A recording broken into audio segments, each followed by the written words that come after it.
Here's how to make really good brownies. Valentine's Day is the day to think of those that you love the most. Whether it's your family, your friends, your spouse, anyone in your life that means a lot to you, this is the day to celebrate them. And what better way to celebrate them than with brownies? With the cookies I made the other day, I said they might not be the best you've ever had. With these, I am gonna say it. These are gonna be the best brownies you've ever had. But like with the cookies, they're gonna start with brown butter. So once again, I got 2 sticks of butter in the pot. I'll just cook the butter over medium-high for about 8 to 10 minutes or until the butter solids brown nicely. It's starting to smell nutty, so it's almost there. Right when those brown specks start turning black, that's when you want to pull it. Get a nice cube in there.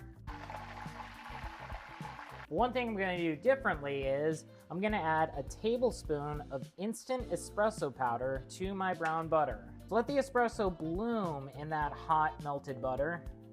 Just going to let this cool for a bit while I work on the main batter. Next thing I'll do is melt some chocolate. I've got a cup of dark chocolate chips. If you want to use semi-sweet, that's totally fine. And yes, this is the good, expensive chocolate. I figured if you're going to eat all these calories, it might as well be really good. Okay, so I'm just gonna go melt this down in the microwave. Just microwave for 30-second intervals, stirring in between. Sure, you can melt the chocolate in a double boiler, but do you really wanna waste all that water? Beautiful. This is what's gonna help give us a really nice fudgy brownie. All right, so I'll set that aside to cool while I get on with the egg mixture. Okay, so I've got 4 eggs in the bowl, to which I'll add a 1.5 cups of sugar. Back at it with that vanilla paste, about a tablespoon. Get a beater in there. Want to start really whipping those eggs and those sugar together. Let it go for about 5 minutes. You really don't want to skimp on this step because what it's doing is it's adding tons of air into the mixture. You're going to see it happen. The eggs will turn pale, they'll start getting thick. Lift up the beater, it leaves little ribbons behind. So here's that melted chocolate from earlier. Keep the mixer on low. Just gently drizzle that into the eggs. Oh yeah, baby. Now we're talking. Here's the brown butter. Just drizzle that into the eggs. Allow it to emulsify. So now I'll add a cup of cocoa powder. If you have Dutch processed cocoa powder, it's even better. 1.5 teaspoons of salt. Another tablespoon of espresso powder. If you're worried about caffeine, you can certainly use a decaf. Just want to slowly stir that in. And lastly, I'll add 2 cups of flour. I want to be very careful here.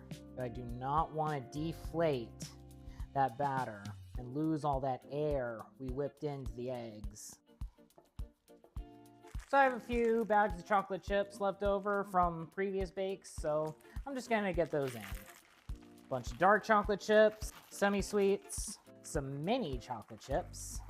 I even have a bar of chocolate that I'm just going to kind of break that up into large chunks.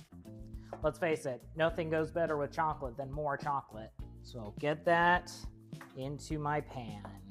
It's a very thick batter. That means you know it's gonna be super fudgy. Kind of spread out that glorious mass. Right before these go into the oven, I'll sprinkle on some flaky salt. Those will go into a 350-degree oven for 25 minutes. Oh, make sure you have some room in your freezer. You'll see why later.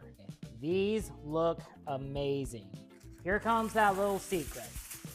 As soon as the brownies come out of the oven, I'm gonna wrap the pan with foil carefully. We're gonna stick the whole thing into the freezer for 30 minutes.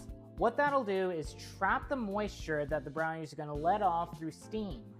Then after freezing, I'll move them to the fridge to let them cool the rest of the way. Ready? Lift it out with the parchment. You got those little bits of chocolate inside. I am gonna give these to my family, but I feel like I should have at least one.